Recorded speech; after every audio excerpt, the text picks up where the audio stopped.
저에게 주신 하나님 말씀을 다 함께 찾아뵙도록 하겠습니다. 출애굽기 20장 12절 한 절의 말씀입니다.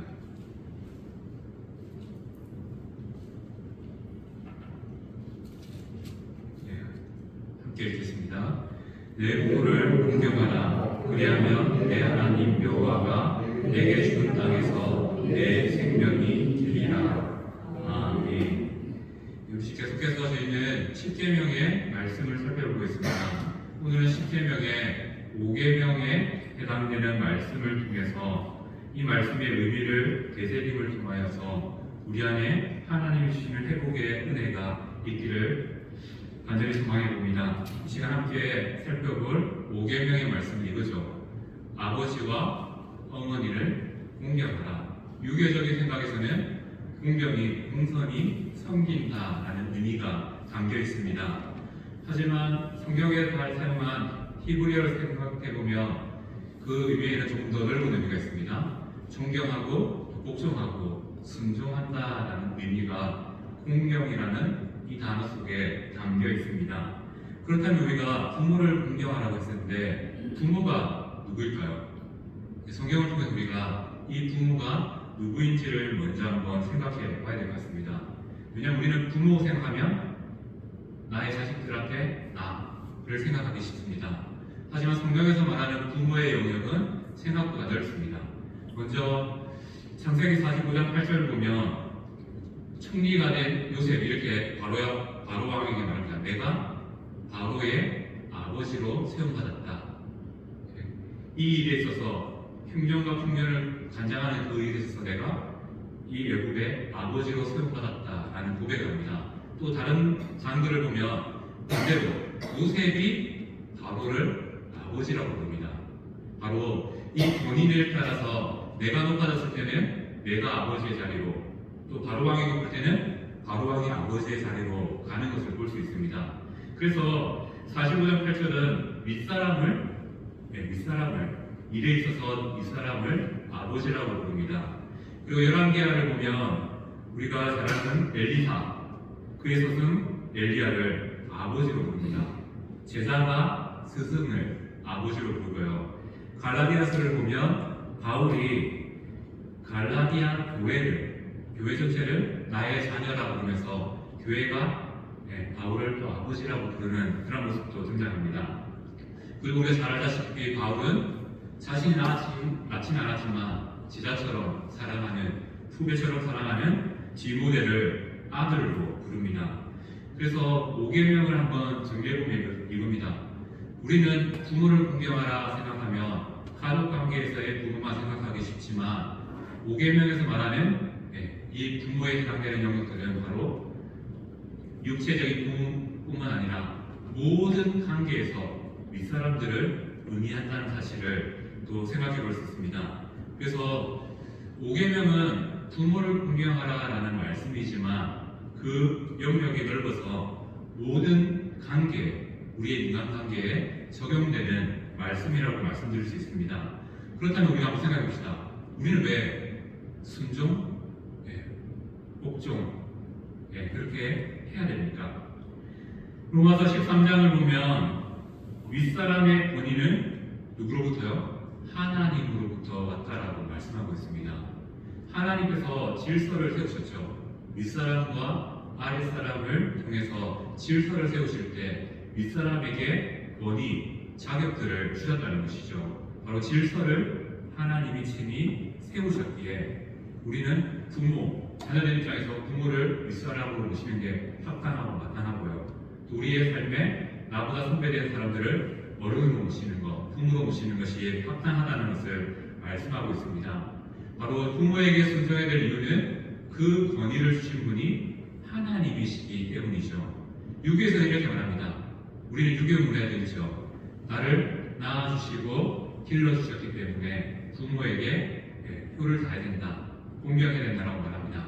하지만 성경에서는 조금 더 넓은 의미로 하나님이 권위를 주셨기 때문에, 물론 낳고 길러주심을 통해서 그 권위를 주셨죠. 그럼 부모의 권위를 주셨기 때문에 우리는 부모를 마땅히 공경하는 것이 마땅한 것이죠. 이렇게 하나님께서는 우리의 삶에 질서를 세우신 분이라는 사실을 5계명을 통해서 알 수 있습니다. 그리고 우리가 좀 이와 관련해서 좀 알아야 될 것이 하나 있는데요. 기독교에서는 부모와 자녀 관계가 지금 현실에도 있지만 죽으면 형제라는 이름으로, 형제 자매라는 이름으로 만나게 된다는 것을 우리는 성경을 통해서 알 수 있습니다. 지금은 우리가 육신의 부모, 자녀, 또 자신의 자녀들과 부모의 관계로서 우리가 이 여기서는 맺어져 있지만 하늘나라에 가면 그 개념은 사라지고요. 우리가 형제라는 이름으로 서로 마주한다라고 말씀하고 있습니다. 그렇게 바로 성경에서 부모에게 권위를 주셨기 때문에, 하나님이 권위를 주셨기 때문에 마땅히 공경해야 되는 말이 여기서 적용될 수 있는 것이죠. 왜요? 하나님께서 우리의 인생의 부모로, 윗사람으로 우리를 낳아주신 부모님을 세워주셨습니다. 그래서 그 부모님에게 마땅히 순종하는 것, 공경하는 것이 우리의 할 바라는 것이죠. 그 사실을 또 기억해야 되겠고요. 그럼에도 불구하고 5계명에서 이렇게 많은 관계들을 설명하면서 특별히 부모라는 단어를 사용한 이유는 뭐냐면, 바로 부모가 모든 윗사람의 대표, 모든 권위의 대표의 자리에 있기 때문입니다. 그래서 부모라고 정의되어 있지만 나보다 관계에 있어서 윗사람들 모두를 칭하는 것이 바로 5계명이 담고 있는 내용이라는 것이죠. 자, 부모를 공경하라 이 말씀은 결국 하나님이 세우신 권위, 하나님이 세우신 질서에 순종한다라는 의미가 담겨 있습니다. 그렇다면 우리는 아랫사람과 나와 동등한 입장에 있는 사람들에게 어떻게 해야 됩니까? 막대해야 될까요? 그것도 아니라는 것이죠. 하나님께서는 5계명을 통해서 공경이라는 단어를 통해서 모든 관계의 기초가 무엇인지를 알려주고 계신다는 겁니다. 무엇입니까? 그 사람을 높여주는 것, 그 사람을 인정하는 것, 그 사람을 품어주는 것, 그것이 모든 관계의 시작이라는 의미에서 바로 5계명, 부모를 공경하라, 대표적이죠. 대표적인 이 부모를 내세워 공경하라라는 말씀을 우리에게 주십니다. 근데 우리는 어떻게 적용하죠? 우리는 이렇게 적용하죠. 우리에게 유리하게 적용합니다. 부모를 공경하라는 말씀이 있으니까 자녀들에게 말씀을 봐라, 이렇게 말하지 않느냐. 또 말씀을 보면 부모에게도 요구하는, 자녀들에게 요구하는 그런 것들이 있지 않습니까? 그것은 잠시 내려놓고 나의 좋은 입장에서만 적용할 수 있는 것이 어떻게 보면 우리의 연약함일 수 있습니다.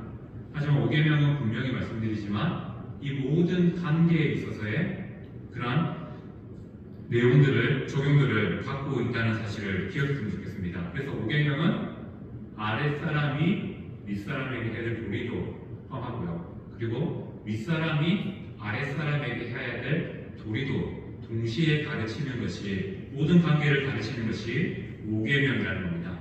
그리고 우리가 알다시피 5계명은 내 부모를 공경하라고 끝나지 않습니다. 뒤에 보면 약속이 있죠. 그리고 에베소서도 동일하게 6장 말씀을 보면 이렇게 약속이 있다라고 말합니다.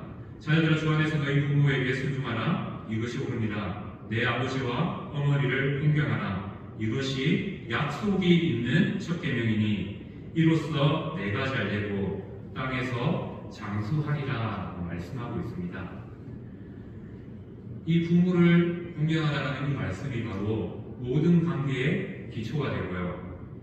이 공경의 자세는 모든 관계에서 나타날 때 결국 나에게 관계의 부분으로 돌아온다는 것이죠. 내가 내보다 좀 낮은 사람일지라도 사랑으로 섬기고 존경함으로 섬기면요, 그것이 다시 내게 돌아와서 내가 이 땅에서 잘 될 수 있고, 이 땅에서 또 스트레스를 덜 받겠죠. 관계에서 문제가 없으면 스트레스도 덜 받아서 아마 장수도 할 수 있을 거라는 생각이 듭니다. 물론 이 장수에는 육적인 의미와 영적인 의미가 동시에 담겨 있죠. 우리가 모든 관계에서 선함을 보이며 바로 하나님 나라가 우리의 나라가 되고 영원한 생명을 우리는 얻게 될 겁니다. 그뿐만 아니라 이 땅에서도 잘됨과 장수의 복이 바로 관계에 있어서, 특별히 나보다 부모된 그분들을 향하여서 공경하는 마음이 들 때 이러한 은혜가, 형통의 은혜가 나타난다라고 말씀하고 있습니다. 그래서 이 말씀을 약속이 있는 말씀이다. 말씀이 십계명 중에 여러 가지가 또 몇 군데가 더 약속이 있지만 특별히 부모를 공경하는 이 말씀 안에 하나님이 주시는 약속도 포함되어 있다라고 말씀합니다. 이렇게 5계명은 우리에게 알려주는 것이 있습니다. 하나님에 대해서 이렇게 알려주죠. 하나님이 우리의 가장 높은 부모의 자리에, 권위의 자리에 있다는 사실을 계시해 주십니다. 그리고 우리는 하나님의 자녀로서 하나님을 아버지라고 합니다. 바로 부모를 공경하라는 이 관계에서, 사람들과의 관계에서의 법칙이 하나님에게 이어진다는 것을 말씀하고 있습니다. 결국 우리에게 주신 부모에게 공경하는 마음은 하나님을 믿는 믿음으로 이어진다는 것을 생각해 볼 수 있습니다. 그래서 모든 관계에 있어서 공경이라는 이 단어가 참 중요하다는 것이죠. 그렇다면 이제 5계명의 실천의 영역으로 가봅시다. 실천의 영역에서 모든 권위는 하나님으로부터 왔습니다. 그래서 이 범위는 모든 관계를 의미하죠. 모든 관계를 의미하고, 그리고 원칙이 있습니다. 우리가 공경, 순종, 복종에 있어서 무조건적인 순종이 아니라 전제가 있죠. 우리가 주 안에서 순종한다는 그런 의미가 원칙이 정해져 있습니다. 그래서 우리가 이 실천을 가정에서는 이렇게 실천할 수 있습니다. 자녀가 부모에게 순종함으로 나아가는 것이요. 또 반대로 부모가 자녀에게 사랑으로 양육함으로 실천할 수 있다는 것이죠. 그리고 남편과 아내는 동등한 이치입니다. 동등한 이치지만 또 질서를 따라 권위를 남편에게 주셨다는 것도 우리 성경을 통해서 기억해야 됩니다. 그리고 더 나아가서 이 권위에 대한, 관계에 대한 문제는 위정자와 우리의 위치도 설명할 수 있습니다. 로마서 13장 1절 말씀을 읽어드리겠습니다. 각 사람은 위에 있는 권세들에게 복종하라. 권세는 하나님으로부터 나지 않음이 없나니 모든 권세는 다 하나님께서 정하신 바라라고 말씀하고 있습니다. 바로 우리가 국가에서 대통령, 또 도지사, 또 시장 이러한 위정자들을 세우고 나서 저 사람 내 마음에 안 들어, 나는 그 말을 안 들을 내가 아니라, 이것도 하나님께서 우리의 손을 통해서 세우신 권위라는 겁니다. 그래서 물론 범위가 있었죠. 아까 조건이 있었죠. 범위가 주 안에서의 범위를 넘어가지 않는 이상 우리는 마땅히 내가 마음에 들지 않는 정치인이랄지라도 그 권위에 순종하는 것이 기독교인들의 합당한 모습이라는 겁니다. 물론 위정자 중에 이상한 종교의 사람도 있을 수 있고요. 또 우리와 다른 신앙을 가진 사람도 있을 수 있습니다. 그러할지라도 이 권위, 이 질서 자체를 세우신 분이 하나님이시기 때문에 우선은 공경하는 것, 복종하는 모습으로, 순종하는 모습으로 나아가는 것이 기독교인의 모습입니다. 물론 우리의 신앙을 흔드는 부분에 있어서는 우리가 아니요 라고 말할 수 있어야 되고요. 그것을 아닙니다라고 할 수 있는 것은 사실입니다. 하지만 주 안에서라는 범위가 넘어가지 않는 이상은 우리가 마땅히 이 권위를, 질서를 세우신 분이 하나님이시기 때문에 그에 합당하게 순종하는 것이, 복종하는 것이 합당한 것이죠. 더 나아가서 이 실천은 교회에서도 적용 가능합니다. 성경에서는 교회의 어른으로 목사와 장로를 언급합니다. 교회에서는 목사와 장로를 윗사람으로 여기면서 또 마땅히 공경하는 모습이 우리에게 필요하다는 것을 말하고 있고요. 또 교회에서는 남자와 여자의 관계도 있습니다. 남자가 여자가 아니라 동등한 입장에서 또 우리에게 주신 질서를 따라 이 교회에서 생활하는 것이 합당하다는 것을 알 수 있습니다. 이러한 실천들에 이어서 예수님은 그렇다면 어떻게 5계명을 지키셨습니까? 첫 번째는 육체의 부모 요셉과 마리아에게 순종하는 모습으로, 공경하는 모습으로 살았습니다. 그리고 영적인 부모이신 하나님께 순종했지요. 그리고 원치는 않았지만 로마라는 국가의 권위에도 순종하셨습니다. 어떻게 해요? 십자가라는 형틀에 달려 돌아가셨다는 것도 바로 국가의 권위에 순종하신 예수님을 생각해 볼 수 있습니다. 그리고 예수님은 윗사람으로서 아랫사람을 섬김을 보여주셨죠. 제자들의 발을 씻기셨고 또 아무도 가지 않는 낮은 곳을 향하여 가셨습니다. 이렇게 예수님께서는 5계명을 친히 지켜주셨죠. 부모를 공경하라는 이 5계명은 결국 우리에게 이렇게 적용하며 맞출 수 있을 것 같습니다. 5계명은 우리의 육신의 부모에게 잘 해야 되는 것 같습니다. 그를 향해서 공경하고 순종하고 복종하는 것 같습니다. 더 나아가서 5계명은 하나님께서 우리에게 주신 것이 뜻이 무엇이냐면 모든 관계에 있어서 우리는 서로를 세워주는 그런 관계로 나아가야 된다는 것을 말씀하고 있습니다. 우리가 예수 그리스도의 은혜를 받았기 때문에 그 은혜를 가지고요, 비록 나보다 조금 못하고 낮은 사람이 있을지라도 우리는 그 사람을 존중할 줄 알고 그 사람을 세워줄 수 있는 것이 바로 우리의 믿음이 되어야 된다는 것이 이 5계명에 담긴 넓은 의미라는 것을 알 수 있습니다. 오늘 말씀을 마치면서 우리가 한번 기도하기 소망합니다.